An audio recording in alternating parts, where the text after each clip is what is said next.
Hola, buenos días a todos y todos. Ya podemos empezar.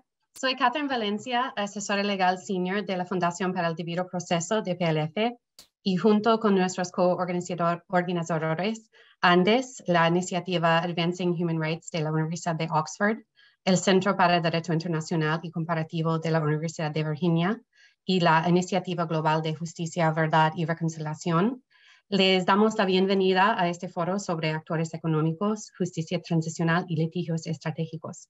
Tenemos aquí con nosotros un grupo de expertos y expertas muy reconocidas en esta materia y es un gusto contar con su presencia y con todas las personas participando el día de hoy. DPLF es una organización regional con sede en Washington, D.C., una oficina en El Salvador y una presencia en varios otros países del hemisferio, dedicada a promover el Estado de Derecho y los derechos humanos en América Latina mediante la investigación aplicada, las alianzas estratégicas con varios actores de la región y actividades de cabildeo. Los procesos de memoria, verdad y justicia siempre han sido un enfoque para DPLF, ya que la organización fue fundada en 1996 por el profesor Thomas Bergendahl y sus colegas de la Comisión de la Verdad para El Salvador. DPLF es un miembro de la Iniciativa Global para la Justicia, Verdad y Reconciliación, un consorcio de 9 organizaciones mundiales que trabaja para amplificar la perspectiva de las víctimas y promover la acción colectiva e innovadora en el ámbito de justicia transicional. Es con el apoyo de este consorcio que en los últimos años DPLF ha podido profundizar nuestro trabajo sobre el rol del sector privado en contextos de justicia transicional. Por ejemplo, hemos participado en varias conversaciones intrarregionales con académicos, académicas y otros ONG para intercambiar perspectivas comparativas, y esos diálogos han contribuido a 2 informes que la Iniciativa Global publicó sobre el sector privado y justicia transicional en América Latina y en África. En 2021, DPLF publicamos nuestro propio informe escrito por profesor Camilo Sánchez, nuestro panelista hoy, sobre los roles y responsabilidades del sector privado en procesos de justicia transicional con un enfoque en los casos de Argentina, Guatemala y Colombia.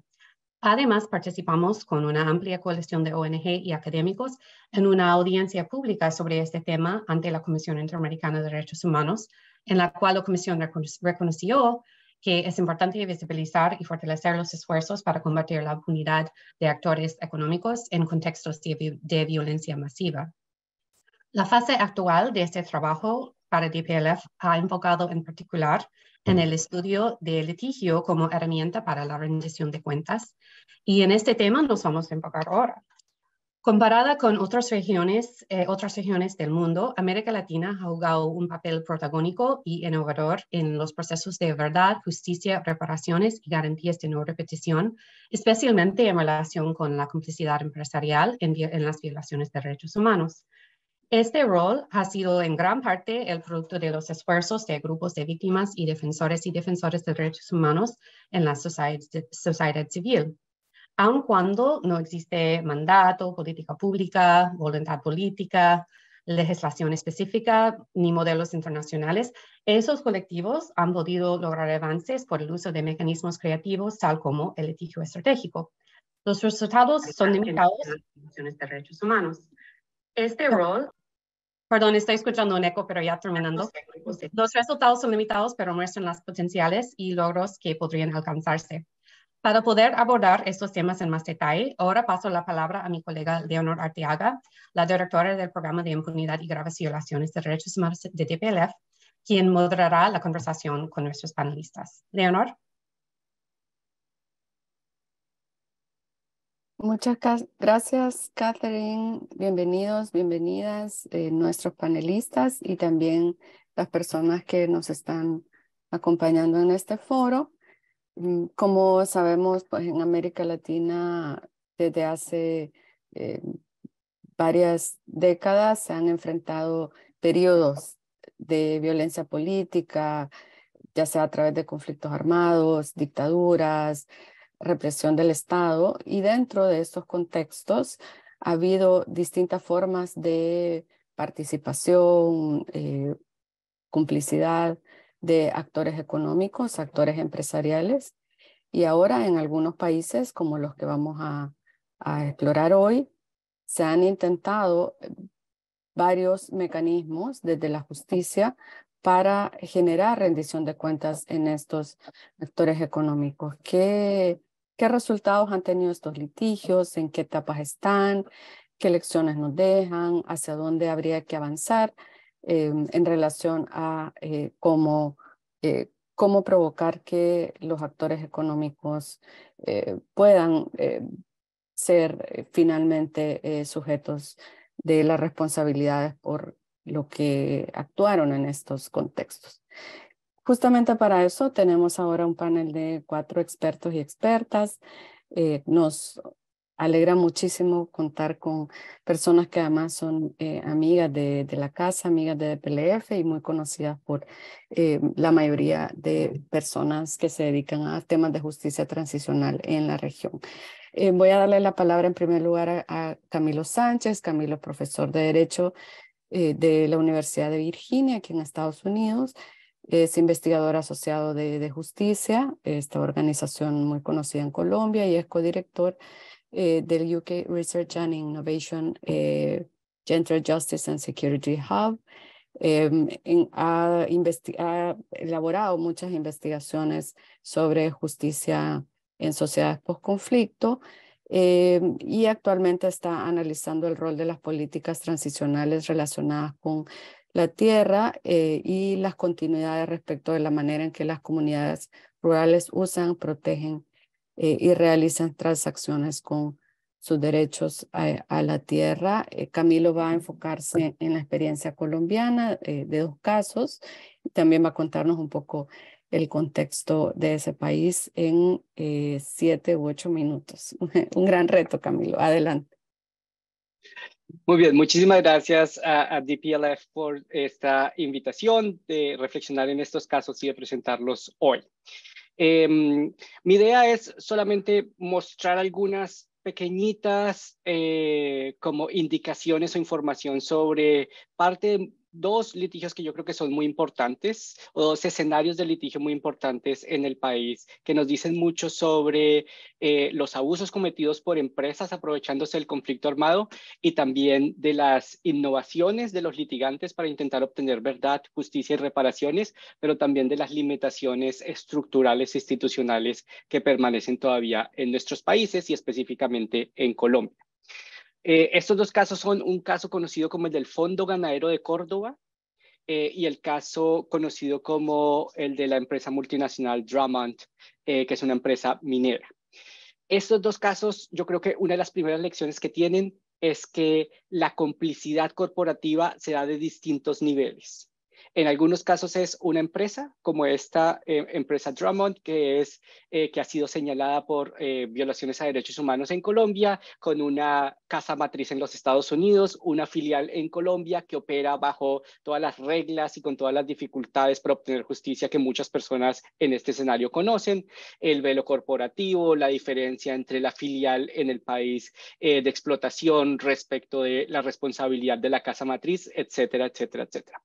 Pero por otro lado también tenemos el caso del Fondo Ganadero de Córdoba, que es un caso bastante complicado porque el fondo, más que una empresa, es una iniciativa público-privada en donde hay un capital de muchos inversionistas, algunos de esos inversionistas, el gobierno nacional, el gobierno local, más otros inversionistas privados que tienen una junta directiva.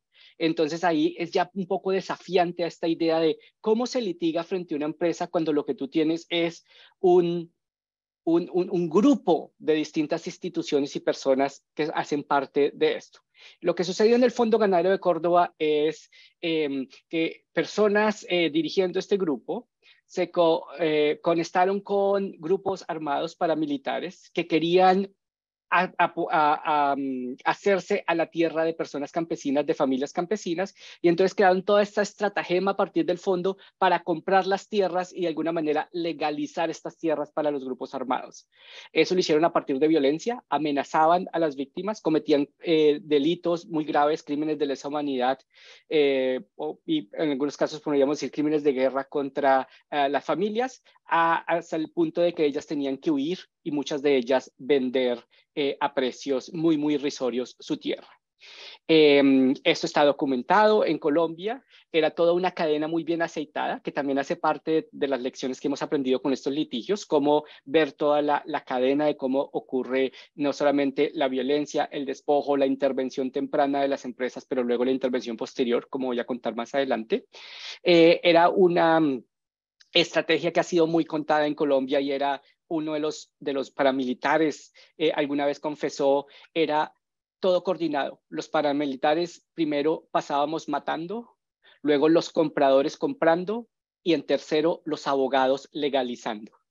Era, como ustedes pueden ver, toda una estrategia especialmente dirigida a legalizar o a blanquear estos capitales, que luego, una vez hace parte del fondo, y ahí viene otra de las complejidades de la estructura corporativa de este caso, el fondo que es dueño de la tierra se hace a otras empresas que son las que explotan la tierra.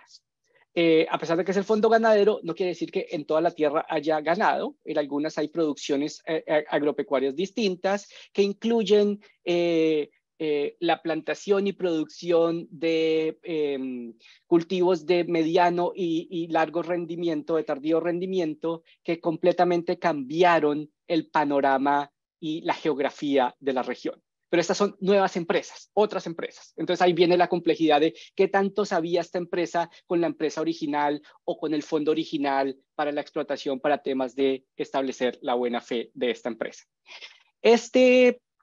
Digamos, toda esta estratagema ha sido las víctimas han intentado enfrentarla de manera muy valiente durante más de 2 décadas, a partir de hacer denuncias públicas, denuncias para que la justicia investigara penalmente a aquellas personas que estaban involucrados en estos crímenes de lesa humanidad y crímenes de guerra, pero también buscando la reparación y la restitución de sus tierras. Entonces aquí el litigio tiene, digámoslo así, 2 partes, una parte más penal, criminal, y tiene también otra parte que tiene que ver con la restitución de las tierras. Parte de esa restitución se buscó a partir del proceso penal, que creo que es una de las grandes innovaciones de este caso, que fue uno de los primeros casos en donde jueces penales ordenaron la desinscripción de títulos fraudulentos, que eso fue un debate en su momento en Colombia, porque mucha gente decía, no, los jueces penales no son para eso, los jueces penales simplemente asignan responsabilidad penal, y otras personas como las víctimas llevaron esta teoría innovadora que decía, esto es producto de un delito, está dentro de la competencia del juez, establecer a veces medidas cautelares o tomar decisiones para echar para atrás estas transacciones mal habidas. Y luego un proceso paralelo civil de restitución de tierras en Colombia. Entonces eso es parte del caso número 1. El caso número 2 es también complejo en los hechos, y una de las grandes lecciones que nos muestra es cómo seguir de nuevo las cadenas a partir de las cuales muchas de estos estratagemas corporativas buscan esconder la forma como funcionan. Paramilitares, exparamilitares y otros miembros de grupos armados han denunciado que tenían pactos con la empresa minera, y que la empresa minera se había comprometido a hacer pagos de seguridad. Y esos pagos de seguridad, la forma como hizo la empresa para esconderlos, alegan estos paramilitares, es que se creó una empresa distinta a la minera, que era la empresa que proporcionaba alimentos y otras cuestiones logísticas. Y entonces lo que hacían es que con el pago a la logística de los alimentos, estas facturas, lo que terminaban era siendo facturas para pagar a los grupos armados. De alguna manera intentando desasociar la responsabilidad de la empresa minera con la violencia que llevó a la comunidad, y especialmente se ensañó contra los líderes sindicales de la empresa minera que estaban buscando reivindicaciones laborales. Ese es el caso. Entonces también ha sido un caso muy complicado que tiene también una, digamos, pata en lo penal, la responsabilidad de estas personas ante la justicia penal, pero también unos intentos de obtener reparaciones civiles en cortes de los Estados Unidos que hasta la fecha han sido infructuosos. Y donde los 2 casos se conectan, y es donde estamos hoy en día, es en el hecho de que a partir de mecanismos de justicia transicional, hoy en día en Colombia, esos casos que son casos relativamente viejos, porque son casos que iniciaron a ocurrir hace más de 20 años, están todavía siendo judicializados. porque la Jurisdicción Especial para la Paz, que se hizo después del acuerdo de paz con las guerrillas, estableció que para hacer cierre y un fin al conflicto y las distintas responsabilidades, este tribunal especial iba también a tener competencias sobre, no solamente sobre los actores armados, es decir, sobre los militares, paramilitares, guerrilleros o todos aquellos que ejercieron directamente la violencia, sino también sobre los terceros que se beneficiaron. Entonces, algunas de estas personas están hoy bajo proceso ante la Jurisdicción Especial para la Paz. Y lo que se busca con esta posibilidad es que se rompa de alguna manera el escudo de impunidad, porque si bien en ambos de los casos que les estoy narrando hay personas que han sido condenadas por la justicia y han sido condenadas a penas de más de 20 años, no todas las personas que planificaron y ejecutaron y sobre todo económicamente se beneficiaron de estos hechos han sido llamadas por la justicia. Y sobre todo, que es también yo creo que una de las lecciones que deja estos litigios, es mucho más fácil ir por los eslabones más bajos de la cadena que ir hacia arriba y aquellas personas que pareciera que tienen mayor responsabilidad, que definitivamente tuvieron mayor beneficio, pero que por su posición social, económica o dentro del esquema empresarial son más difíciles de ligar a la responsabilidad por los hechos directos de violencia. Entonces, lo que esperamos hoy en día es que la Justicia Especial para la Paz sea esa oportunidad en la cual se conozca más verdad, se develen cómo las estructuras funcionaban más allá de lo que hemos logrado obtener y de alguna manera las víctimas puedan tener una oportunidad de asegurar mecanismos de justicia hacia las cabezas de estos dos estratagemas. Lo dejo por ahí como para intentar conectar los dos casos de manera muy rápido, pero pues en las preguntas elaboro un poco más sobre las estrategias de litigio. Muchas gracias. Muchas gracias, Camilo, por este recorrido en donde estamos en Colombia en relación con la complicidad empresarial y la rendición de cuentas. Aprovecho a invitar a quienes nos están siguiendo a través de Facebook Live y también aquí dentro del Zoom a hacer llegar preguntas a nuestros panelistas a través de el chat para luego dar espacio al momento en que estaremos contestándoles. Ahora tendremos a Karina Fernández. Karina es abogada chilena, es autora de diversas publicaciones académicas, entre ellas Complicidad Económica en la Dictadura Chilena de 2019. Actualmente Karina es asesora legal de la organización Londres 38 y además litiga casos de graves violaciones de derechos humanos, tanto en cortes nacionales como a nivel internacional. Bienvenida, Karina, y adelante, cuéntanos un poco más sobre la experiencia chilena. Hola, bueno, buenos días, muchas gracias por la invitación. Evidentemente es como un honor estar entre ustedes y creo que además debo agradecer como el interés en el tema y creo que en el transcurso de la historia transicional y de los procesos transicionales yo siempre planteo que para el Cono Sur, bueno, ahí Gabriel dirá si está de acuerdo conmigo, no fue como natural esta comprensión de lo que significa la justicia transicional. En realidad nosotros teníamos como estas dictaduras y la justicia transicional fue un concepto que yo siempre digo nos fue planteado desde el norte global. Y desde la academia como respecto de esta conceptualización. Y también siempre menciono que de hecho yo aprendí el concepto de transitional justice, además en inglés, primero, antes que en español, y siempre me llamó la atención porque dije, wow, en eso trabajo yo, qué interesante, porque en realidad nosotros no habíamos hecho cargo siempre de los dolores y de los casos de sangre antes de comprender tal vez el concepto mismo, la conceptualización que se estaba desarrollando del tema. Lo mismo ocurre respecto justamente de las complicidades económicas y en ese sentido yo creo que nosotros, en particular en Chile, hemos ido comprendiendo la dimensión de lo que significa la complicidad económica a partir justamente de este tipo de diálogos, debates y en este sentido también debo agradecer a Juan Pablo Janosi que nos planteó este tema hace algunos años en Chile y que además mañana se presenta su candidatura en Argentina para ir de candidato a la Comisión Interamericana, así que no puedo dejar de agradecer también cómo estos debates fueron, digamos, entrando en un momento seguramente muy tardío en Chile. Entonces, Acá lo cierto es que nos costó en Chile comprender que la dictadura había tenido una racionalidad eminentemente económica, y también se planteó mucho en Chile que el modelo dictatorial en definitiva había sido eficiente en términos económicos y que había permitido un desarrollo económico muy relevante para Chile, y eso nos impidió durante la dictadura observar diversos elementos que hoy día denunciamos, como por ejemplo los procesos de privatización, de extractivismo y otras situaciones que nosotros no fuimos capaces de denunciar en su momento, y que terminaron generando los patrones de desigualdad que tenemos hoy día en Chile.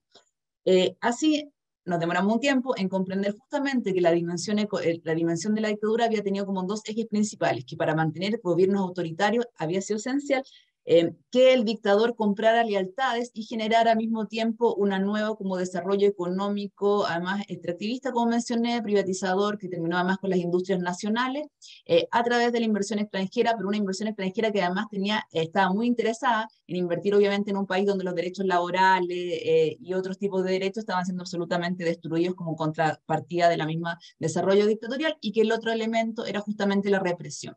Y la represión fue tan brutal que evidentemente nosotros durante décadas nos centramos en ese hecho represivo de la desaparición, las torturas y las ejecuciones, que además tuvimos que visibilizar durante décadas para entrar entonces ya como en un tardío momento, como describo, a esta idea de la complicidad económica.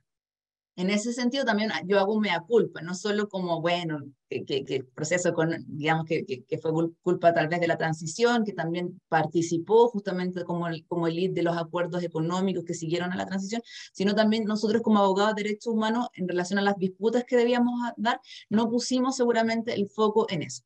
Y entonces ahora voy a contar como rápidamente un caso bastante concreto, que es el caso de la pesquera Arauco.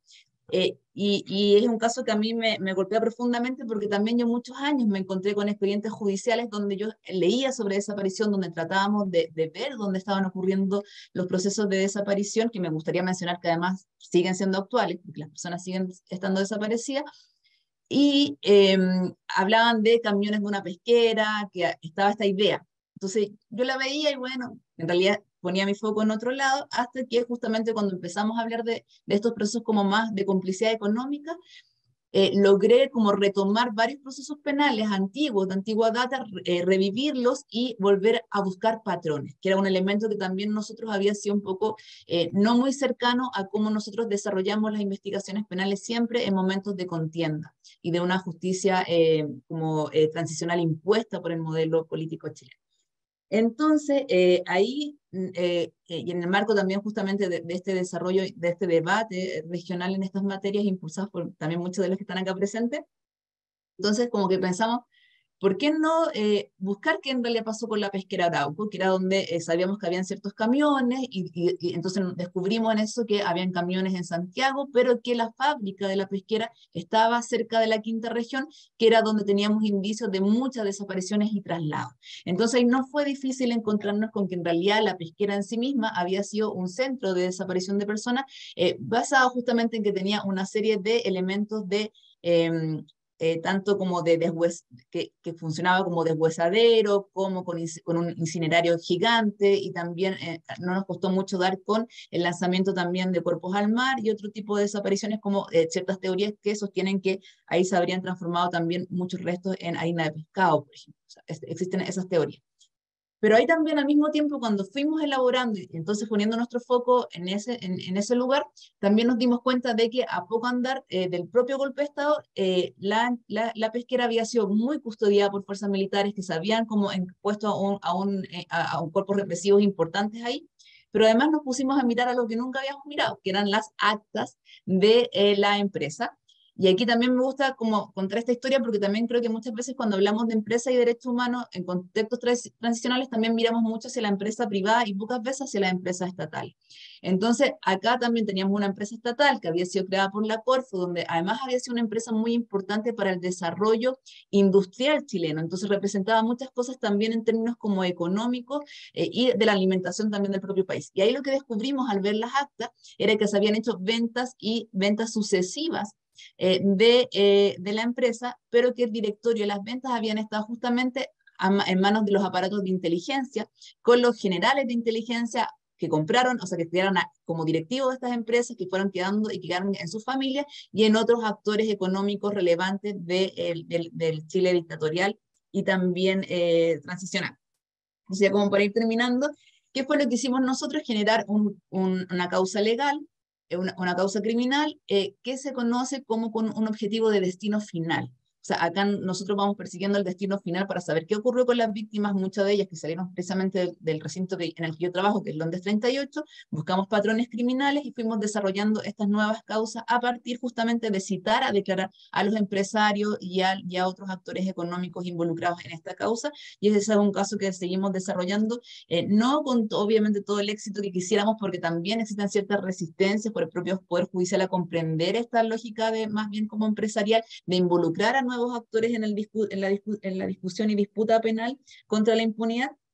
Pero también me gustaría mencionar que nosotros durante el proceso constitucional, como para mostrar también otra utilización de herramientas estratégicas, es que también planteamos en el proceso constitucional la importancia de incorporar estos elementos y estas visiones en el debate constituyente. Y por último, plantear que otro elemento que yo estoy como tratando de desarrollar últimamente tiene que ver con los archivos, que también el tema de aperturas de archivos, bueno, recientemente en el caso Flores Bedregal, precisamente la Corte Interamericana accedió a lo solicitado por nosotros en esa causa, donde solicitábamos la apertura de los archivos militares, pero también cómo esas aperturas de archivos impactan en el derecho al juez imparcial y a tener también derecho a acceso a la justicia cuando esos archivos se abren, y nosotros ahora creemos y vamos a empezar una estrategia respecto de la apertura de archivos de orden de la Corfo y de empresas como en particular en este caso, para que podamos contar con eso como elemento probatorio. Bueno, hasta ahí muchas ideas y bueno, muchas gracias, y quedo atenta también a las preguntas para complementar ciertos aspectos de mi presentación. Muchas gracias nuevamente. Excelente, Karina. Gracias también por contarnos en tan poco tiempo cuáles han sido los debates en Chile. Ahora vamos a darle la palabra a Gabriel Pereira, que es abogado argentino. Gabriel es cofundador y actual presidente de la Organización de Derechos Humanos llamada Andes. También es investigador del Centro Nacional de Investigaciones Científicas y Técnicas, y es investigador afiliado al Centro de Estudios Latinoamericanos de la Universidad de Oxford, en el Reino Unido. De ahí forma parte específicamente del Advancing Human Rights Initiative, y Gabriel ha publicado en los campos de derechos humanos y transiciones políticas que experimentan los regímenes autoritarios o que tienen lugar después de los conflictos armados. Y además Gabriel ha investigado mucho este tema que nos convoca hoy en este foro. Pues sin más, Gabriel, te dejamos la palabra. Muchísimas gracias, Leonor, y a todos los compañeros y compañeras que están conectadas y conectados, y también Catherine, el equipo de Due Process Pro Foundation por la iniciativa de organizar este evento. Bueno, yo tengo el gran desafío de A, ser argentino, B, estar limitado por el tiempo, diríamos. Así que voy a intentar, dentro de los tiempos que me pidieron, hacer un comentario sobre dos causas que intentan o ayudan a dar cuenta de el proceso de litigio. O sea, no quiero tanto discutir cómo se dio el involucramiento, la participación de actores económicos en crímenes de lesa humanidad, sino más bien cómo hemos respondido o cómo intenta responder Argentina a las demandas de las víctimas familiares y grupos de derechos humanos por estas violaciones. Entonces me voy a concentrar más que nada en el proceso de litigación, diríamos. Y para eso voy a utilizar como ejemplo dos causas judiciales. La causa judicial es denominada Fronterita, en la cual tengo participación. Estoy compartiendo pantalla desde otro dispositivo. ¿Se ve? Sí. ¿Se puede? Sí, perfecto, buenísimo. Y la otra causa va a ser la causa Techín. Creo que las dos causas nos ayudan a entender algunos de los condicionantes, varios de los condicionantes y las oportunidades que tenemos en Argentina y en la región. Como decía Leonor al principio, América Latina ha tomado una posición, si se quiere, liderazgo en el mundo, en el campo de la memoria, verdad y justicia, llamada justicia transicional también, como decía Karina, en temas de actores económicos. Lo interesante que vemos ahí, que en Latinoamérica todavía el proceso de litigación es un proceso actual, en el sentido de que la mayoría de los casos, muchos de los casos se encuentran abiertos. Y Argentina es parte, si se quiere, de esa tendencia donde al menos 24 o 25 acciones judiciales han sido abiertas. Y la estrategia que se han utilizado el movimiento de derechos humanos ha sido la vía penal, que es la tradicional en la lucha por la memoria, la verdad y justicia en nuestra región, pero también ha incluido la pata, si se quiere, el litigio en sede civil, ¿no? Y justamente lo que voy a tratar de contar ahora son un caso en cada una de las, de las jurisdicciones. Lo interesante es que en el litigio penal, también aparte de la tradicional autoría principal o participación secundaria, se ha intentado conectar, y no voy a tocar eso ahora, pero podemos traerlo a la sesión de preguntas y respuestas, la conexión de delitos regulares con los llamados crímenes o delitos que se consideran tradicionalmente o que pueden llegar a la categoría de crímenes de lesa humanidad. A mí lo que me interesa es, Argentina es un país con gran cantidad de casos, entre comillas, gran cantidad de casos relacionados a esta temática, pero si uno mira el proceso de litigación y simularía que el camino hacia la justicia es un continuo, como marca esta flecha, y dividimos el proceso de litigación en diferentes etapas, en Argentina se da la paradoja que a 4 décadas de finalizado el golpe, la dictadura militar en el país, la mayoría de los casos no se cierran ni tampoco llegan a justicia. Se quedan en los niveles más bajos de pedido de rendición de cuentas. Entonces lo que yo voy a hacer es tratar de focalizarme y dar ejemplos de lo que está sucediendo en aquellos casos que se quedan en cero, en los cuales no hay rendición de cuentas, y aquellos casos que quedan determinados o clavados o congelados en sus primeras etapas. Y cuando uno mira, si se quiere, para darle un análisis más general de los obstáculos que generalmente observamos en este tipo de causas, vemos que generalmente a la hora de litigar en los procesos judiciales, encontramos que primero tenemos presiones de actores de veto que tratan de bloquear los procesos judiciales. Ese es un elemento importante. No estamos hablando acá solamente de que estos actores elaboran estrategias de defensa en juicio, sino que acuden a otras prácticas para bloquear, que van muchas veces de la amenaza física, la movilización colectiva, el desprestigio de jueces y jueces, e incluso el uso de contactos y privilegios que les da su carácter de élite económica. También tenemos, y esto me parece muy interesante lo que decía Karina, diríamos, hay un sentido común en la justicia transicional y en la lucha por la memoria y verdad y justicia. Hacemos mucho hincapié en el Estado. Hay una configuración, mindsetting de quienes estamos involucradas en estos procesos, de que miramos siempre al Estado y dejamos de lado la dimensión económica, y Karina me ahorró en su intervención a hablar en primera persona de cómo esa configuración mental nos afecta a todas las actoras que estamos involucradas. Lo tercero que vemos, que hay un proceso, que hay otro tipo de desafíos que presentan estos casos, es la prueba, la evidencia probatoria. Estamos hablando de causas que se han reiniciado o que se iniciaron a principios del 2000, o sea, casi 3 décadas después que se terminó el proceso dictatorial, y que requieren, diríamos, nuevas estrategias para analizar o para recolectar datos, evidencia cuando tenemos 40 años desde que pasaron los hechos, en promedio. Entonces tenemos otro desafío más que tenemos que resolver a la hora de litigar. Obviamente tenemos un cuarto desafío, que es la estrategia de defensa principal, diríamos, que tienen los acusados, que es su posición de no ser parte de la estructura formal del plan sistemático de terror o del terrorismo de Estado en nuestros países.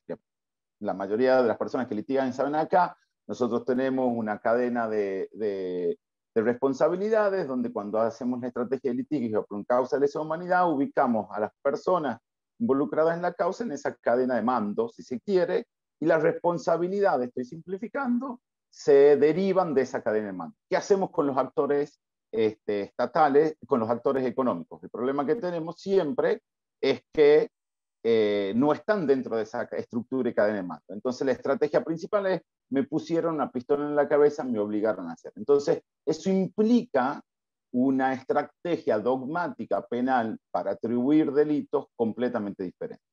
Y otro de los obstáculos que las causas en Argentina y en muchos países en Latinoamérica nos encontramos es lo que llamamos el punto final biológico. El punto final significa no se puede seguir juzgando. ¿Por qué? Porque los acusados fallecen o llegan a una edad que no están en condiciones físicas de entrar en juicio, de ser llevados a juicio. Entonces también tenemos otro desafío de cómo hacemos estrategias para resolver ese gran problema. Y obviamente, del otro lado, tenemos la estrategia defensiva, viene del lado de dilatar los procesos, como vamos a ver ahora. Bueno, ahora, los dos casos que quería comentar. Uno, la vía tradicional, el litigio penal en Argentina. Digamos, en el litigio penal, esta es la causa que es conocida como la fronterita, el ingenio de la fronterita, donde el ingenio durante el terrorismo de Estado, aún antes del inicio de la dictadura militar, el ingenio participó, hizo contribuciones sustantivas a la Comisión de Crímenes de lesa humanidad. Esas contribuciones sustantivas, que la palabra técnica que uno usa para atribuir o conectar como actor secundario a 6 altos mandos, altos funcionarios del ingenio en nuestra acusación, esas contribuciones sustantivas era proveer inteligencia, información sobre las personas que habían sido luego desaparecidas, ceder el territorio para que se monte un centro clandestino de detención que funcionó al menos por lo menos 2 años en la propia empresa, ceder otros recursos materiales como automóviles, permitir que en el territorio del ingenio, que era tanto la planta como también donde vivían los empleados y las empleadas y sus familias de la empresa, como también las plantaciones, o sea, vastas extensiones de tierra, ceder al control militar para la comisión de ciertos delitos. Y obviamente después, otra de las grandes contribuciones, y creo que acá lo mencionó Camilo y también Karina, estos crímenes siguen sucediendo. Una de las contribuciones del ingenio de la fronterita fue su silencio. Ninguno de los altos funcionarios ni la empresa en el proceso democrático argentino, desde que se inicia hasta ahora, denunció o hizo aportes sobre lo que sucedió en su territorio. Ni siquiera ante las comisiones de la verdad, ni siquiera en otros procesos judiciales. Están haciendo todavía una contribución sustantiva para mantener el silencio. Esto implicó, básicamente, que se elaboren determinadas innovaciones jurídicas. Me quiero detener específicamente en una que ha sido el tema de la contribución de la prueba. Es muy interesante lo que mencionaba Karina, de hecho lo hemos discutido en Chile hace mucho tiempo cuando empezamos con la causa, la pesquera Arauco. ¿Cuál fue la estrategia que se usó en esta causa, tanto desde la Fiscalía como desde la querella en la cual participo? Lo que se hizo fue recurrir a todo el acervo probatorio que se había volcado en causas anteriores contra actores estatales. Y nos empezamos a dar cuenta que en esos expedientes ya había indicios claros y patrones de conducta de prueba que había sido probada en juicios anteriores sobre la participación de empresas. Entonces, la causa fronterita se construye tomando elementos probatorios probados en otras causas judiciales. Sobre todo en una causa muy conocida que se llama Operativo Independencia, que miró el plan sistemático del terror implementado en el sur de la provincia de Tucumán. Entonces, la estrategia jurídica ahí para poder no tener que empezar de nuevo, de cero, toda la investigación, sino parte de la investigación fue recurrir a esta estrategia que mencionó Karina en ese momento. Ahora bien, la causa se inicia contra 6 personas en 2015. ¿Cuál es el gran problema que afecta a esta causa? O sea, desde el 2015 hasta ahora, 8 años. ¿Cuál es el resultado? Estamos pendientes de que se fije fecha para el inicio del juicio. ¿Qué es lo que afectó? Y esto es algo que empezamos a ver que se repite en varias causas, no tan solo de lesa humanidad en relación a actores económicos, sino lesa humanidad contra tipos de actores estatales.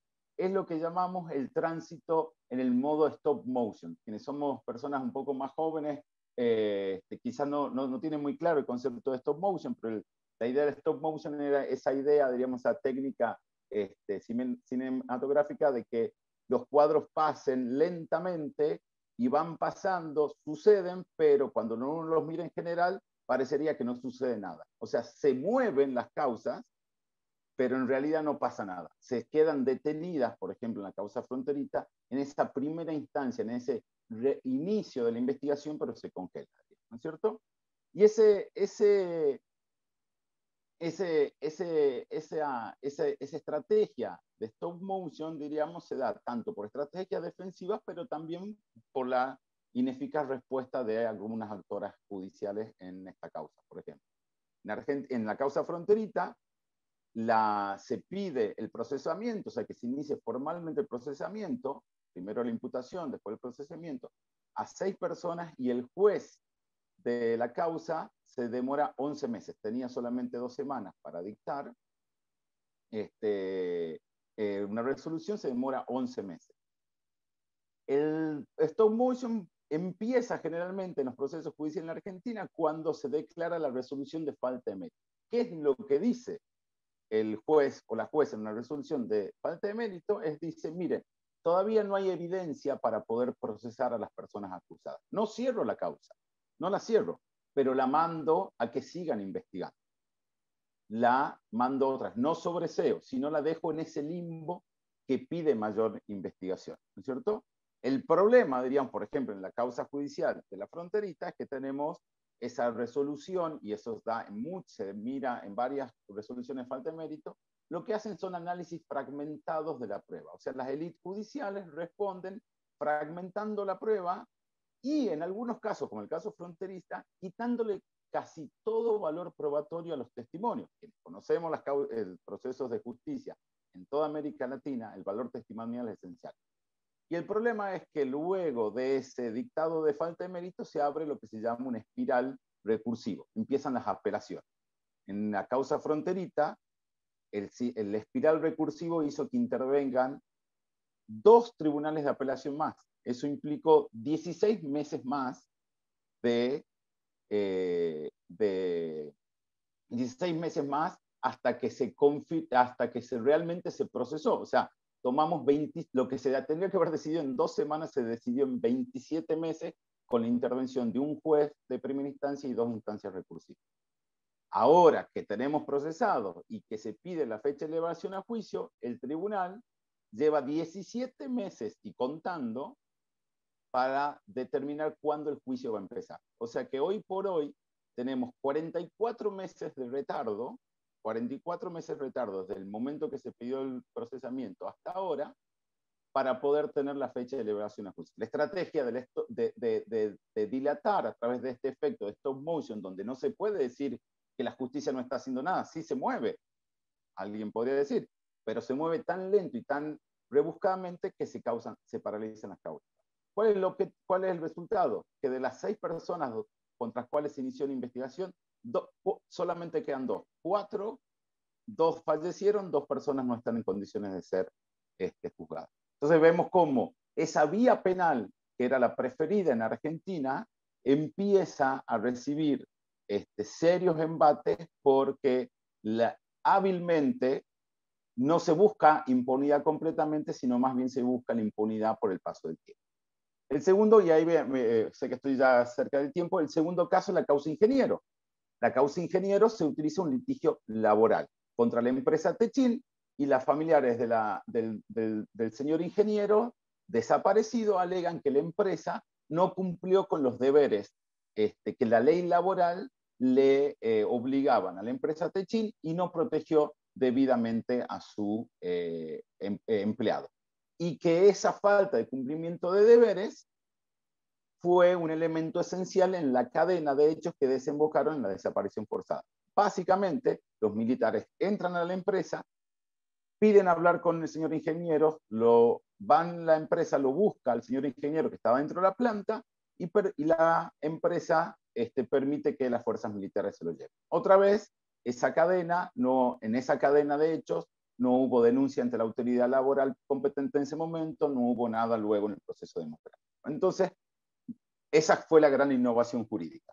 Esta causa conecta lesa humanidad con reclamos laborales.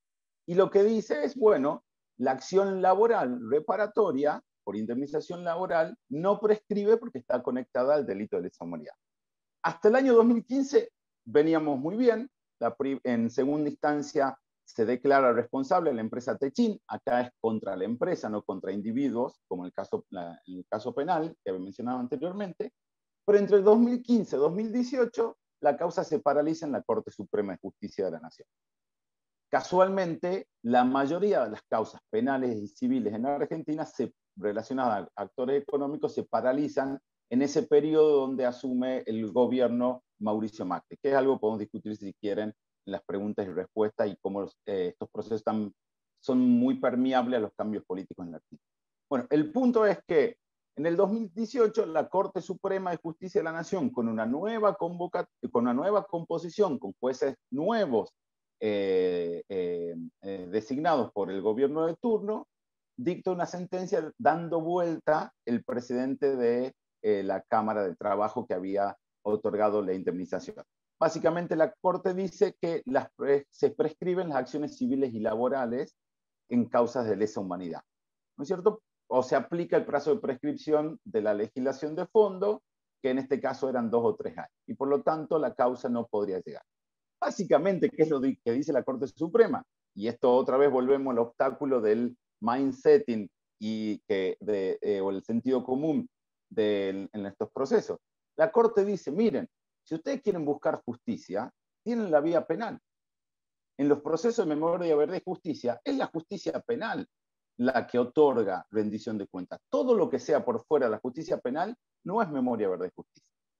Pero muy una visión ultra sesgada que deposita solamente en los individuos la responsabilidad y solamente no en las personas jurídicas, y deposita solamente en el trámite muy limitado con altos estándares de prueba de los procesos penales la rendición de cuentas.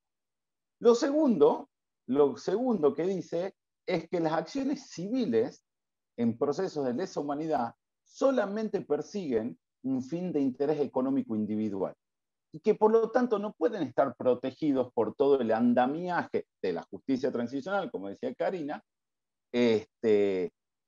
con, por ejemplo, la imprescriptibilidad. Las acciones civiles solamente se reducen a satisfacer intereses individuales. Lo que hace la Corte es deja de lado acá cualquier posibilidad de ver que las acciones civiles son el único mecanismo de acceso a la justicia que tienen las víctimas y sus familiares para pedir la rendición de cuentas de actores privados económicos en la forma de una empresa. Porque en Argentina no hay legislación penal contra empresas. Entonces, la Corte lo que hace es recorta completamente la función y la potencialidad de las acciones civiles al ámbito penal. Y el último elemento que la Corte dice, la Corte Suprema, en este caso ya ha llegado el sistema interamericano, lo está llevando el CELS, dice, además lo que tenemos que saber es que en América Latina la práctica es reparaciones administrativas. Hay programas de reparaciones, Argentina lo tiene. Por lo tanto, quien repara es el Estado a través de un expediente administrativo. No hay una reparación judicial. Cuando hay reparación administrativa, no se puede tener una judicial. Lo que desconoce la Corte ahí otra vez es la dimensión económica. En la reparación administrativa es el Estado quien repara y las empresas, los actores privados, no hacen ninguna contribución a la reparación. O sea que otra vez diríamos en este proceso, este caso que tiene en ese continuo de responsabilidad o rendición de cuentas cero, lo que hace la Corte Suprema es le quita la posibilidad al litigio civil, que tiene un impacto importantísimo sobre lo que mencionaba anteriormente, sobre el punto final biológico. Se nos están muriendo los acusados o no pueden estar en juicios por su edad avanzada. Eso implica que vamos a terminar o dejar de pedir justicia. La acción civil nos permitiría pedir justicia contra una empresa. La Corte Suprema está diciendo que no. Bueno, eso en líneas generales, un poco los dos procesos de litigación, perdón por si me excedí en el tiempo.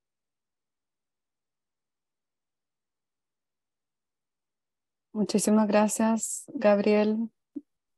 Creo que ha sido bastante claro algunos retos particulares de Argentina y otros que cruzan a la región, ¿no?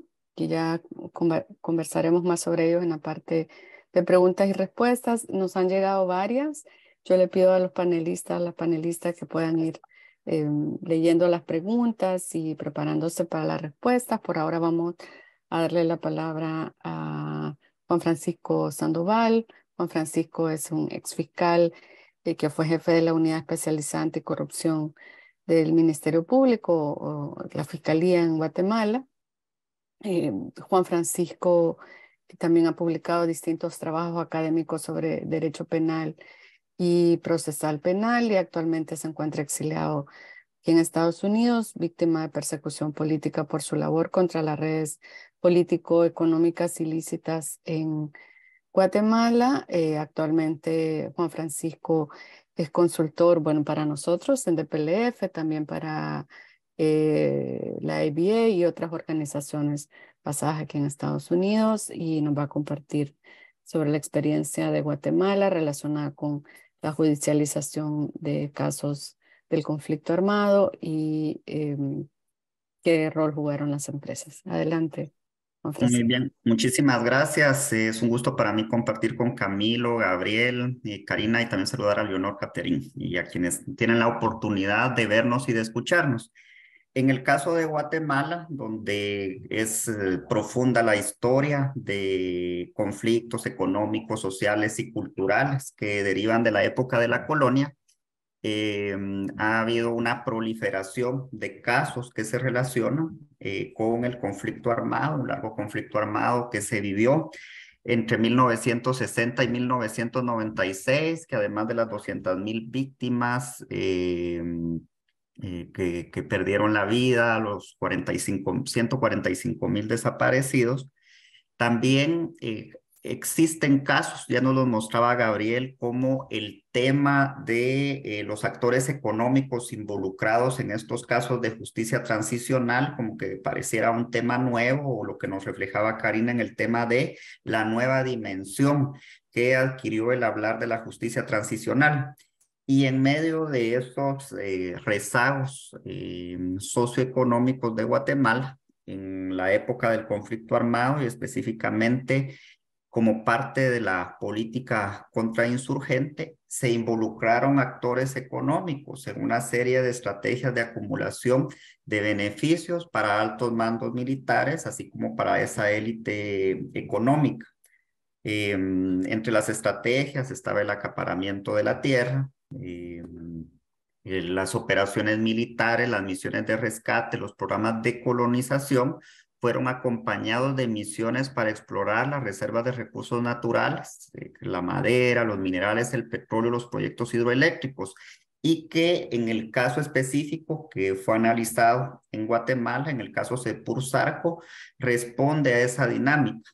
Precisamente esta comunidad de Sepur-Zarco se ubica en un territorio denominado Franja Transversal del Norte, que atraviesa Guatemala entre los departamentos de Huehuetenango, Alta Verapaz e Izabal, y que tiene riqueza petrolera, riqueza maderable y gran cantidad de proyectos hidroeléctricos. Entonces, la toma de esa región del país respondía a un proyecto de expansión territorial del Estado y que fue bien aprovechado por determinados actores económicos. Ahora bien, entre el tiempo que transcurrió en el conflicto armado y la suscripción de los acuerdos de paz, pues hubo algunos esfuerzos ordinarios y transicionales para la rendición de cuentas. De hecho, uno de los 12 acuerdos de paz, el acuerdo sobre aspectos socioeconómicos y situación agraria, suscrito en el año 1996, estableció, entre otras instituciones, que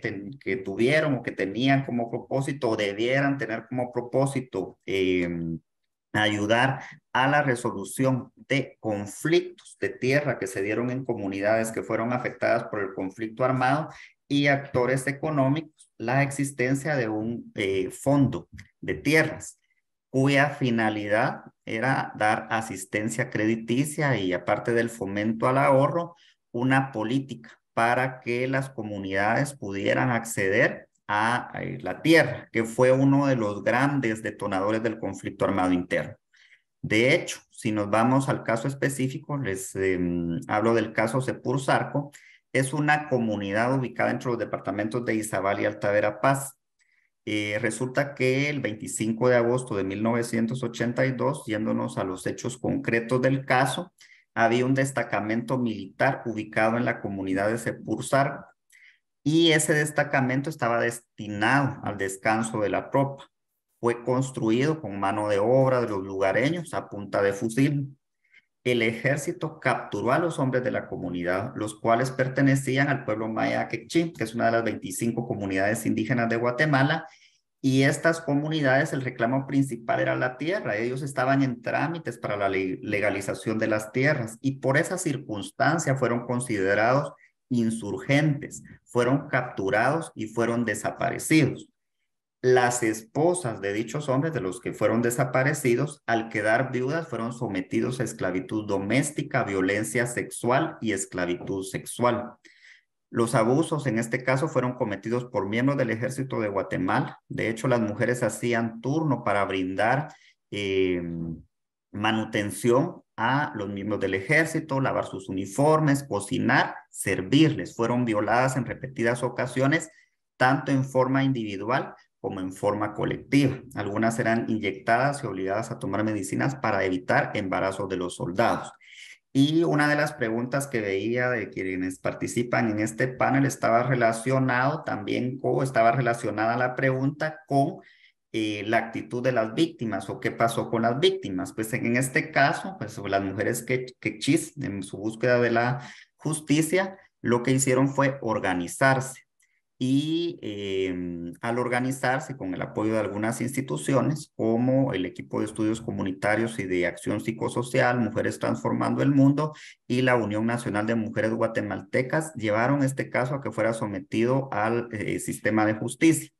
Un sistema de justicia que, como veremos, responde en el ámbito penal, pero tiene muchas deudas en lo que corresponde al tema de la resolución del conflicto y el involucramiento de los actores empresariales. En este caso, el actor empresarial está relacionado con quienes tomaron el control de la tierra que estas comunidades reclamaban.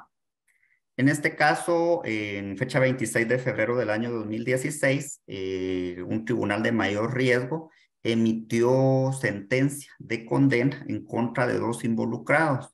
En este caso se trata de Stilmer Francisco Reyes Girón y Heriberto Valdés Asig, quienes fueron declarados responsables por delitos contra los deberes de la humanidad, por la violación sistemática y de las que fueron víctimas 12 mujeres y niñas de origen maya quiché, así como por la desaparición de 7 personas, los esposos de las víctimas. Las condenas pues, oscilaron entre 120 y 140 años de prisión.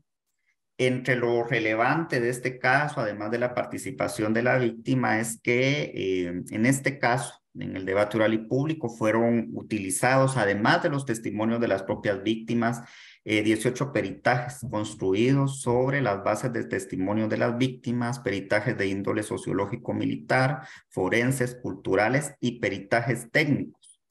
En cuanto a las perspectivas de este caso, ¿qué es lo que nos aporta? En relación al litigio estratégico en materia jurídica, es relevante lo que les decía, de que muchas veces el obtener como prueba testimonial, o la prueba testimonial como una prueba principal, acompañada de peritajes, rompe una regla, porque muchas veces se duda del tema de la información que se obtiene por medio de los testimonios. Pero otro aspecto relevante es la participación activa de las víctimas. En el caso de Sepur Zarco, se pudo identificar múltiples elementos en los que existía o fue determinado por el tribunal la doble discriminación por ser mujeres y por ser mujeres indígenas. ¿Qué impacto tuvo el caso? Bueno, fundamentalmente esa sentencia del año 2016 obliga al Estado de Guatemala a la solución de un añejo reclamo de tierras en favor de la comunidad maya quechí.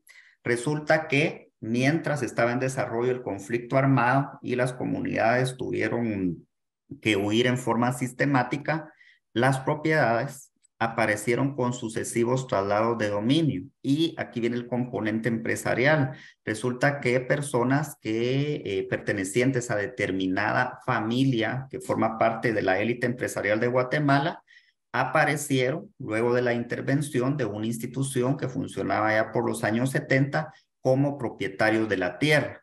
Y el reclamo subsistió, fue el que provocó el conflicto, fue emitida la sentencia y resulta que luego de emitida la sentencia y la creación de un marco constitucional para la paz, que lamentablemente en los últimos gobiernos ha sido desarticulado, se empezó una labor de gestión para el seguimiento de la adquisición de las tierras, del Fondo de las Tierras, que fue creado por medio del acuerdo de paz, del cual ya hice mención anteriormente, pero a través de una secretaría, de la Secretaría de Asuntos Agrarios. De hecho, esa sentencia del año 2016, que entre múltiples aspectos de reparación incluye el tema de la solución del Estado al conflicto, hizo que se impulsara un diálogo entre la Secretaría de Asuntos Agrarios como representante del Estado, así como el Registro de Información Catastral, la Procuraduría General de la Nación, el Ministerio de Finanzas Públicas por medio de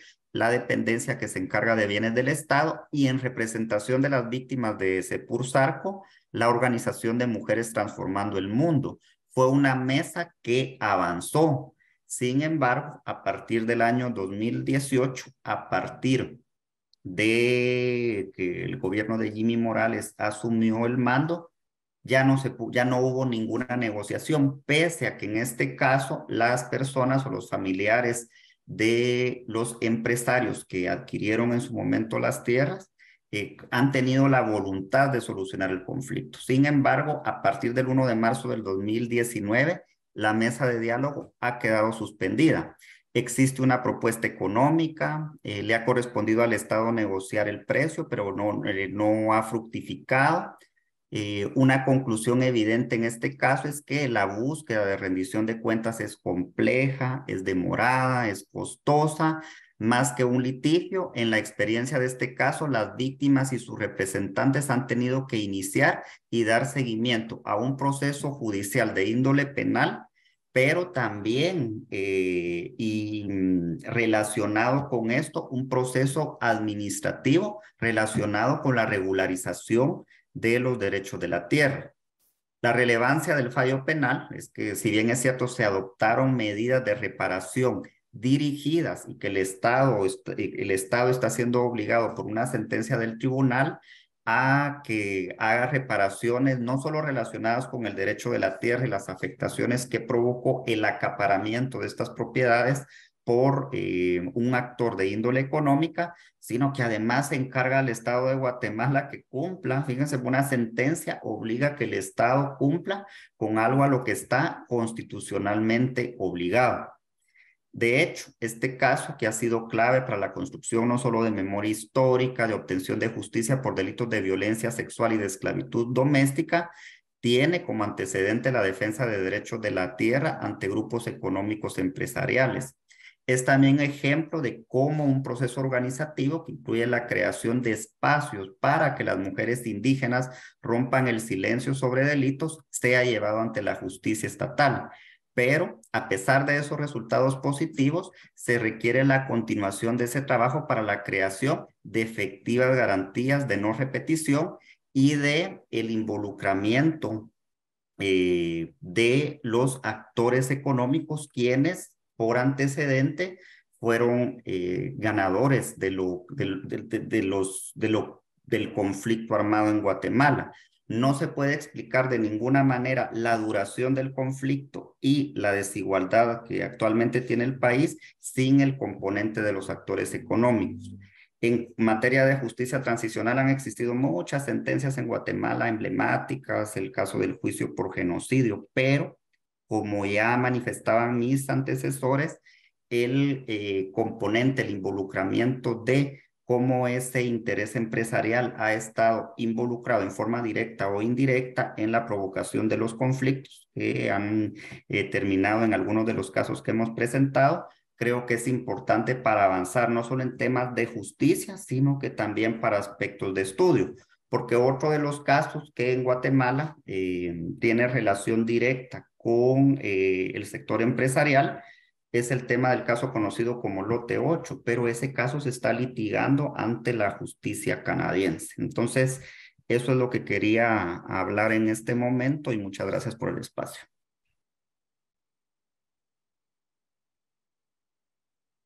Muchísimas gracias, Juan Francisco, y también Karina, Gabriel y Camilo. Ahora vamos a dar paso a el momento para responder. Nos han llegado varias preguntas interesantes. Algunas tienen nombre, otras no, por lo cual dejaré un poco libre a quien nos quiera responder. La primera de ellas es cómo se ha comportado la prensa de investigación frente al tema que estamos tratando hoy, ¿no? Si se ha logrado penetrar en la agenda de los medios. La segunda es por cuáles delitos se procesa actores económicos en los litigios que se han puesto como ejemplo hoy. Y luego en los casos de Colombia, estas para Camilo, serán conocidos por la JEP y qué sanciones pueden tener este tipo de casos. Hay otras, pero vamos a empezar por estas tres. Si quieres, Camilo, por la que está dirigida a ti, y luego quien quiera Muy bien. las otras. Muchísimas gracias por las preguntas sobre el periodismo investigativo y el periodismo en general. Yo creo que cuando uno ve los casos, yo tuve la oportunidad de ver en la historia los casos para preparar el informe, y uno se da cuenta que la prensa ha cambiado muchísimo. Que inicialmente la prensa, sobre todo más comercial, que era la que más disponible existía en los 90s y al inicio del siglo, era una prensa bastante, digámoslo así, como esquizofrénica, porque ustedes tienen la sección justicia o sección conflicto armado y la sección negocios. Y ustedes pueden ver cómo, evidentemente, son dos secciones que no se hablan. Por un lado, una está reportando, acá ocurrió una masacre, acá ocurrió estos hechos de violencia, y por otro lado, usted tiene esos casi publi-reportajes felicitando la inversión local, pero sin ninguna relación entre una cosa y la otra. Yo creo que ahí se puede hacer un excelente ejercicio si uno revisa realmente como esas dinámicas de cómo funcionaba sobre todo esta prensa comercial escrita en los últimos años. Pero luego uno ve ejercicios de prensa independiente y también un poco de prensa también de medios comerciales, mucho más sensibilizado y mucho más investigativo. En Colombia, por ejemplo, el consorcio de periodistas que fundó lo que se conoce como el portal Verdad Abierta es fundamental para entender el conflicto armado en Colombia, es fundamental para entender casos como los de Drummond, es fundamental para entender casos como el del Fondo Ganadero. La mejor información producida con seguimiento a través de los años, uno la puede encontrar en esos ejercicios periodísticos. Entonces es, digamos, de alguna manera todo un trasegar que ha tenido, yo creo que la sociedad exigiéndole a la prensa, otros periodistas que han encontrado nuevos espacios y más investigación que se ha hecho a partir de eso. Yo creo que eso es, al menos en el caso colombiano, yo creo que muy, muy interesante. Creo que algo también parecido pasa en Guatemala y en Argentina. Respecto de las víctimas son las que han cargado el peso de la justicia. Nada de lo que ha pasado en ninguno de los litigios civiles o en ninguno de los litigios relacionados con la responsabilidad criminal de esas personas hubiera sucedido sin que las víctimas estuvieran ahí. Y los casos siguen hoy en día es por la presión de las víctimas y por la organización de las víctimas. En el caso, por ejemplo, de la finca Taulipas y del Fondo Ganadero, organizaciones de víctimas fueron las primeras organizaciones de desplazados que empezaron a movilizarse a un costo colectivo individual muy, muy alto. Ha habido múltiples hechos de violencia, lamentablemente asesinatos, nuevos desplazamientos contra esas víctimas, pero son ellas las que han seguido empujando todo esto. Son ellas las que se movilizaron, por ejemplo, para que la Jurisdicción Especial de la Paz abriera escenarios de escucha de las víctimas. Fueron ellas las que con sus abogados llegaron ante los jueces penales a decirle: usted tiene que cancelar los títulos aquí. Fueron ellas las que llegaron a las cortes de Alabama y otras cortes en los Estados Unidos a decirle: nosotros queremos justicia. Así que han sido fundamentales. Esto no ha ocurrido orgánicamente, esto no ha ocurrido porque el Estado ha estado detrás del aparato, digamos, estatal para proveer justicia, sino ha sido en partes por esa lucha de las víctimas que hemos llegado hasta acá. En materia de reparaciones, en reparaciones hay una enorme deuda. A pesar de todo lo que se ha hecho y algunas cosas que uno puede decir acá son innovadoras y lograron ser victorias, la verdad es que esos casos siguen en una alta impunidad. Alta impunidad en materia de que no todas las personas que deberían haber sido llamadas a rendir cuentas penalmente lo han hecho, pero también porque las víctimas no han obtenido una reparación que sea justa, completa y adecuada por las violaciones que han vivido, a pesar de que han ganado casos.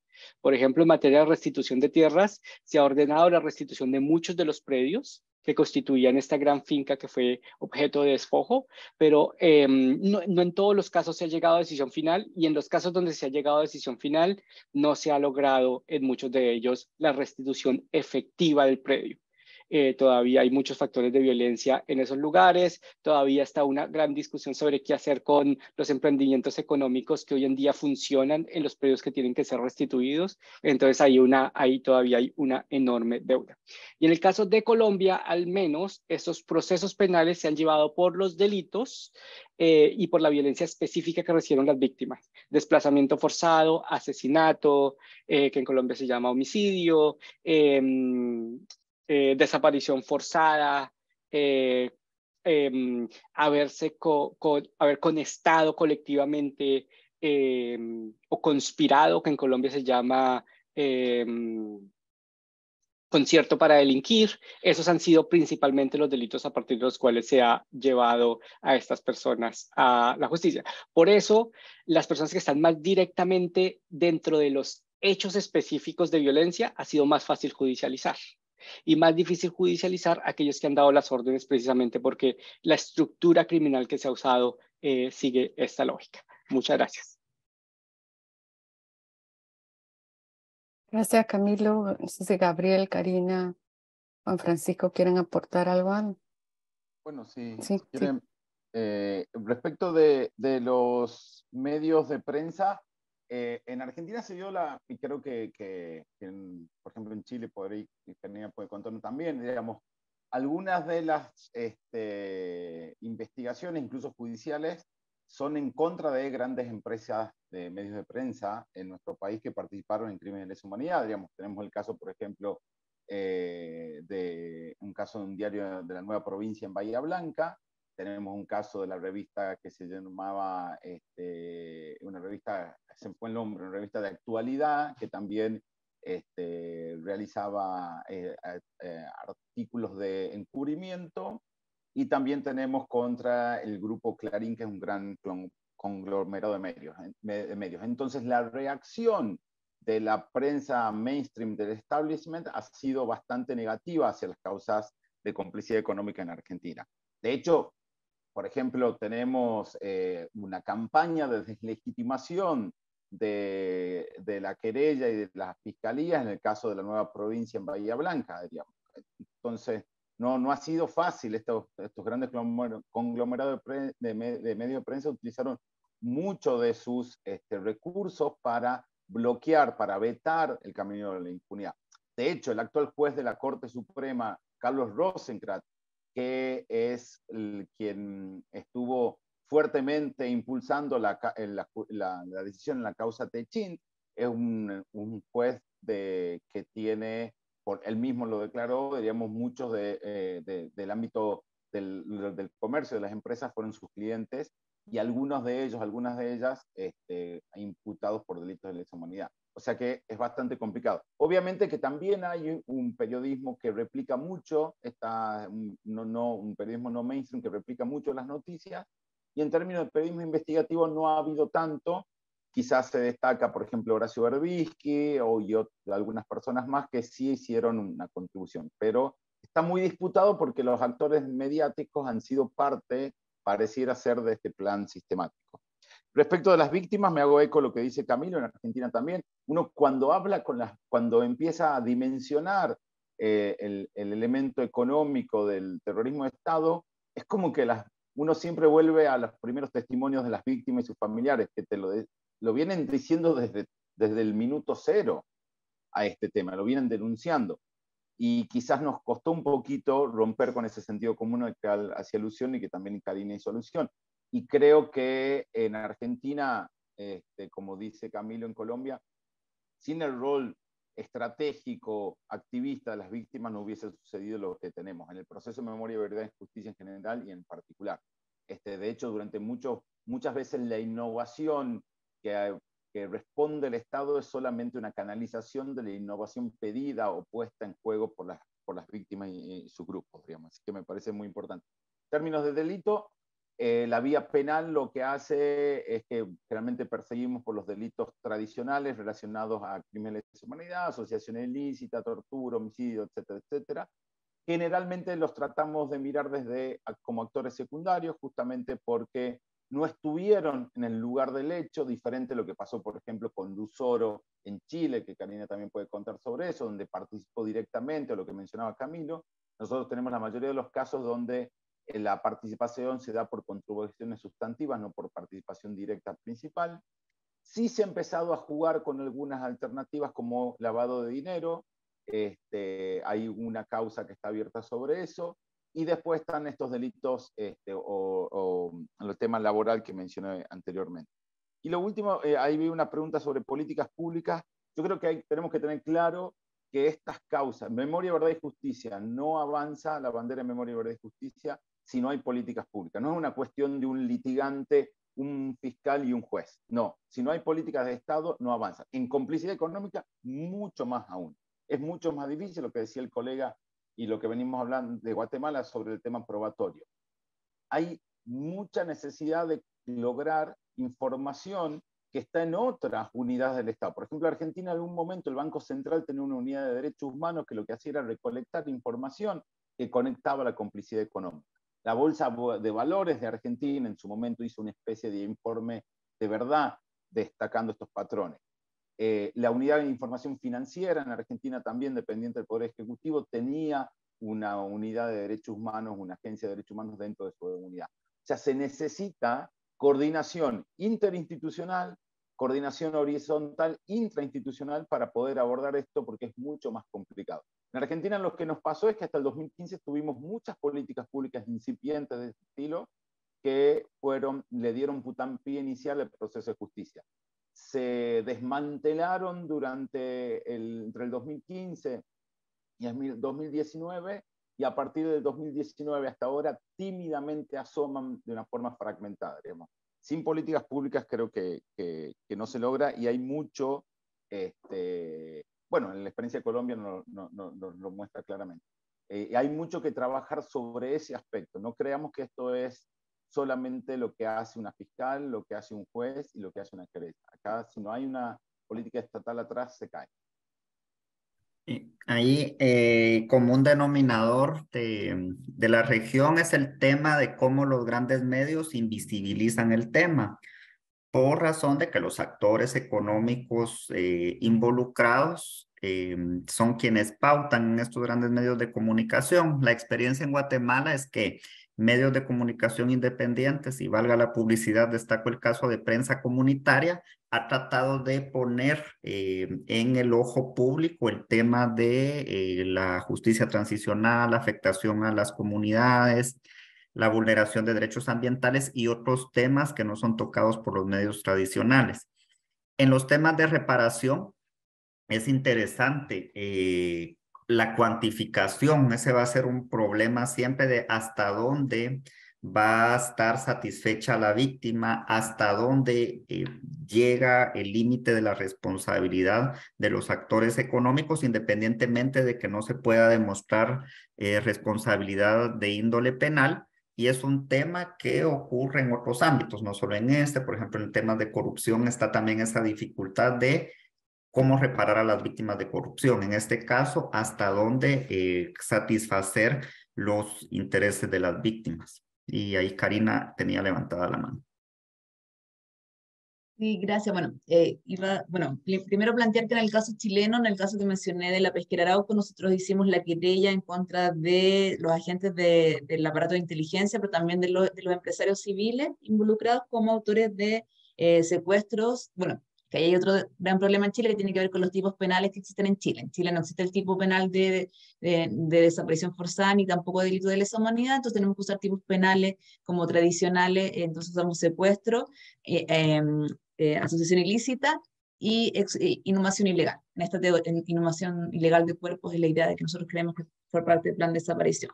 Después también como en relación a las políticas públicas, sí, o sea, como efectivamente yo creo que este ha sido uno de los temas, obviamente, sí, también hay Camilo, bueno, todos lo señalamos, pero esta idea de que la justicia transicional igual ha sido una contienda persistente, permanente, sobre todo de las víctimas y sus comunidades. Entonces, efectivamente, no hay políticas públicas que se hayan desarrollado en esta materia, y también yo podría preguntarle a Camilo, porque entiendo que en Colombia hay como una oficina de justicia transicional, un departamento, me parece que dentro del Ministerio de Justicia, no sé si, por ejemplo, tienen competencia para ver o desarrollar políticas públicas en este sentido. Lo mismo en Colombia, donde el Ministerio Público también entiendo que tiene una oficina de políticas públicas o que diseña políticas públicas.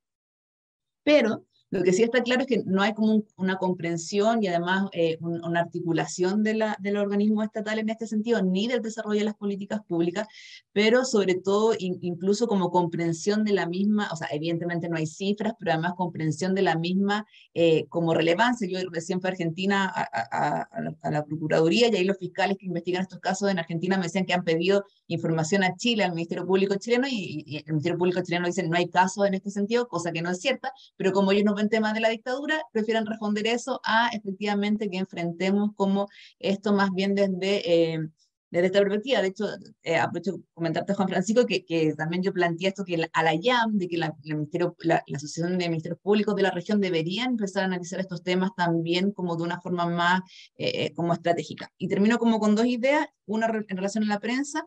Obviamente comparto todo lo señalado por quienes me precedieron, sobre todo por la idea de que en Chile también hemos perseguido penalmente a los medios de comunicación como el Mercurio, que estaban involucrados en toda esta también pactos y complicidades. Pero también que es importante señalar el riesgo que corren las personas periodistas, que en nuestra región es bastante evidente, lo hemos visto, bueno, en Colombia, en México, también en Chile. Yo represento a periodistas que han sido espiados actualmente por los aparatos de inteligencia actuales de la democracia cuando han revelado casos de corrupción. Y quería terminar como con esta idea, y digamos, de corrupciones, digamos, que vienen desde la dictadura.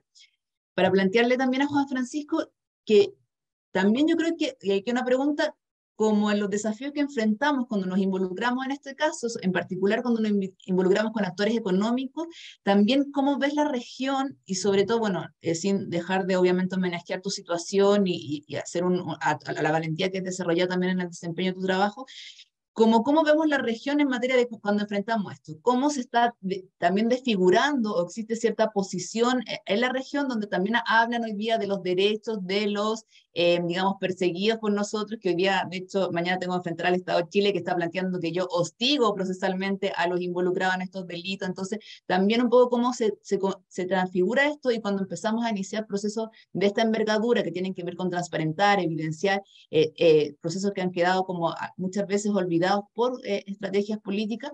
No sé cómo tal vez tú lo dimensionas hoy en nuestra región, en particular a partir de, sobre todo, tu experiencia, que no me gustaría dejar la oportunidad pasarla sin que pudiéramos reflexionar un poco sobre eso. Eso, gracias. Gracias, Karina. Bueno, con estas preguntas y desafíos que has planteado sobre la mesa, que tienen que ver también con la persecución de fiscales, jueces, defensores de derechos humanos que están tratando de lidiar con el legado de conflictos armados y dictaduras, y también con, digamos, la conexión que estos tienen en muchos casos con redes de corrupción, ¿no? Y Guatemala es el ejemplo de esto. Con ello voy a darles la palabra final a cada uno de ustedes para que puedan concluir con, digamos, una idea de cuál creen que es el reto más grande para hacer avanzar la rendición de cuentas de actores económicos en la región. Y con eso pues vamos a ir cerrando este foro, esperando que el diálogo siga en bilateral, trilateral y que vayamos construyendo estrategias. Así que quizás vamos a empezar por Juan Francisco y vamos a seguir como al revés del orden que tuvieron en sus participaciones iniciales. Bueno, primero agradecer nuevamente y también dejar la idea de que a pesar de resultados positivos que pueden mostrarse en casos paradigmáticos de justicia transicional y que involucra a actores empresariales, se requiere la continuación no solo del estudio, sino del trabajo para llevar a la práctica verdaderas garantías o garantías efectivas de no repetición, que no solo logren resarcir en los casos específicos, sino que den garantías de desmantelamiento de los sistemas de opresión tan enraizados en muchas sociedades latinoamericanas, esencialmente en la guatemalteca. Y Karina, lo que me preguntaste requiere mucho tiempo de construcción para responder, pero lo que sí es importante visualizar es que lo que hoy estamos viviendo, no solo en Guatemala, sino lo viven colegas de otros países de América Latina, es que los mismos actores que en los 70s generaron un tipo de conflictividad son los que han mutado y han encontrado otros mecanismos para realizar persecución en contra de quienes en algún momento realizamos trabajo de investigación y que para ellos representamos una voz disidente por considerar de que no nos apegamos al sistema. La muerte, que era una de las formas de dejar por un lado o de deshacerse de un actor inconveniente, ha sido trasladado a la utilización del andamiaje judicial con esa idea que puntualizaba, la construcción de una nueva narrativa. Lo que trata de construir es que si está justificada la persecución que se realizó para quienes incurrieron en crímenes de lesa humanidad o que quienes se detectó de que participaron en casos de graves violaciones a derechos humanos, ellos están utilizando ese mismo sistema legal. Es decir, la construcción y solidificación del sistema legal ahora es utilizado en contra de quienes investigamos. Y muchas gracias por el espacio.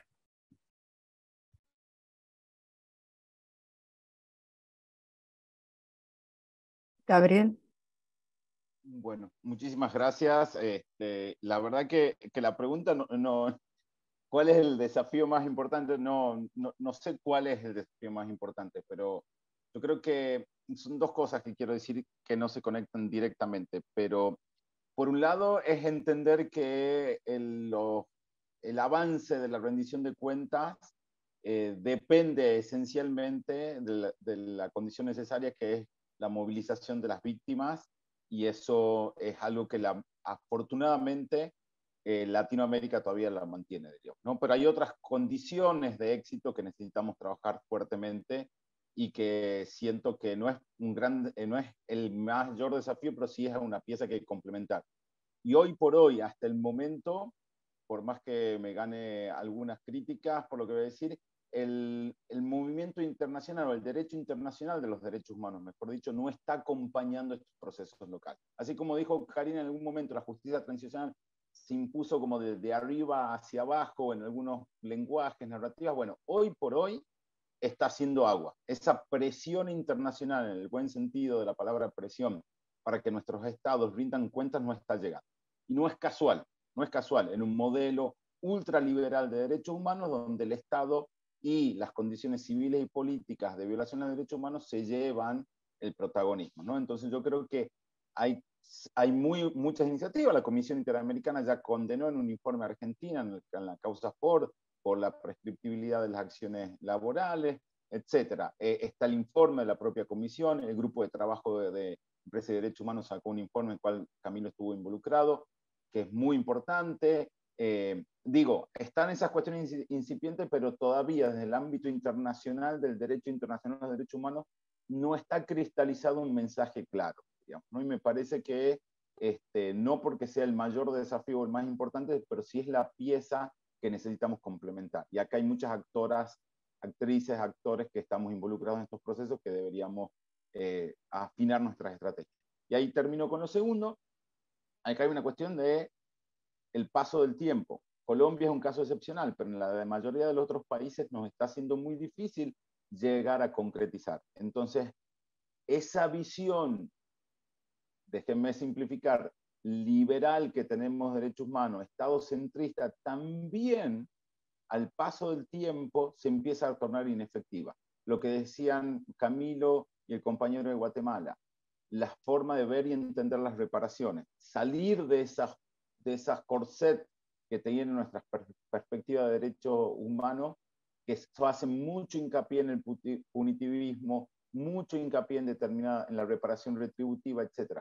Porque en Argentina no vamos a llevar nuevos casos, no vamos a lograr muchas condenas porque el paso del tiempo implica que se está terminando. ¿Qué vamos a hacer? ¿Nos quedamos callados o inventamos cosas nuevas? Inventar cosas nuevas significa también salir de esos corsets del sentido común. Karina y Camilo.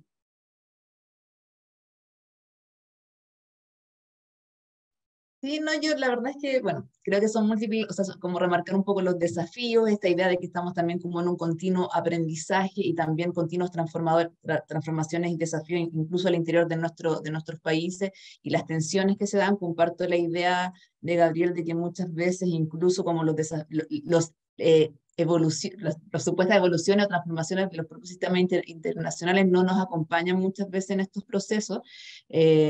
Que reflejan claras tendencias. Entonces, como remarcar esa idea, mi preocupación justamente por lo que tú también terminabas como mencionando, Leonor, que justamente con la idea de cómo también las personas defensoras de derechos humanos enfrentan estos desafíos y lo que eso significa también como para la protección también de las personas defensoras y también de sus comunidades. Eso. Y muchas gracias nuevamente, lo pasé súper bien. Muy bien, muchas gracias. Yo diría, solamente para dejar una idea, es muy importante, como decía Gabriel, ver esto como una política pública y una política pública que requiere de que los aspectos económicos de estos crímenes sean puestos al frente de la situación y no que terminen siendo como arandelas o cuestiones que se derivan de porque alguien decidió mirar aquí y entonces se dio cuenta que, sorpresa, había un interés económico, sino que ese interés económico sea parte frontal de los ejercicios. Por ejemplo, con Gabriel y otras personas hace años estuvimos viendo comisiones de la verdad y qué comisiones de la verdad habían enfrentado actores económicos. Y nos dimos cuenta que en su gran mayoría fueron personas, digamos, más bien como en esfuerzos heroicos, porque ninguna comisión de la verdad tenía un mandato específico para hacer esto. O, por ejemplo, si ustedes ven los sistemas de justicia, en donde se han creado algunas estructuras de justicia para enfrentar este tipo de violencia del pasado, violencia del sistema, lo que sea, hay gente que generalmente sabe derecho penal, gente que sabe de cómo funcionan los ejércitos y tienen experiencia militar o cosas como estas, pero no hay gente que sepa cómo llevar contabilidades, cómo entender cuáles son los flujos de dinero, cómo entender cómo funcionan este tipo de instituciones comerciales, cosas como esas. Es decir, ahí lo que tiene que tener es un objetivo específico y intentar que las instituciones cumplan con los estándares técnicos de qué se requeriría entonces si nosotros tenemos esta idea del caso, qué significaría entonces una real investigación para efectos de verdad, para efectos de reparaciones, para efectos de justicia penal en aquellos casos, pero yo creo que eso es fundamental, integrar estos desafíos. O sea, hace mucho tiempo nosotros decíamos, hay que meterle un poco como el derecho de los derechos humanos a la judicialización de casos. Hoy en día me parece que además de esa idea de derechos humanos, hay que meterle como estas nociones de cómo enfrentar el abuso corporativo en casos penales, en casos civiles, en casos de distinta índole. Muchas gracias. Muchísimas gracias a nuestros panelistas y también a las organizaciones convocantes, yo creo que es un tema, pese a los avances, todavía relativamente poco estudiado, analizado en la región, y comparto lo que decía Gabriel, no está en el centro de los intereses de los organismos del derecho internacional de los derechos humanos. Creo que hay que seguir empujando en esa vía. También tomo la palabra a esto que planteaba Camilo. Creo que ahora se ha desarrollado mucha experticia en relación a la investigación de la gran corrupción y cómo las organizaciones de derechos humanos hemos tenido que usar otro tipo de herramientas, otro tipo de experticias para la investigación de delitos que tienen un ámbito económico, y creo que podemos usar todo esto que se está desarrollando para delitos relacionados con complicidad empresarial y violación de derechos humanos. También creo que hay que seguir trabajando porque se creen políticas públicas, pero al mismo tiempo los litigios de los que hoy hemos conversado siguen siendo una herramienta para hacer avanzar, ¿no?, los procesos. Y eso ha pasado también en otros ámbitos relacionados con la dictadura y conflictos armados.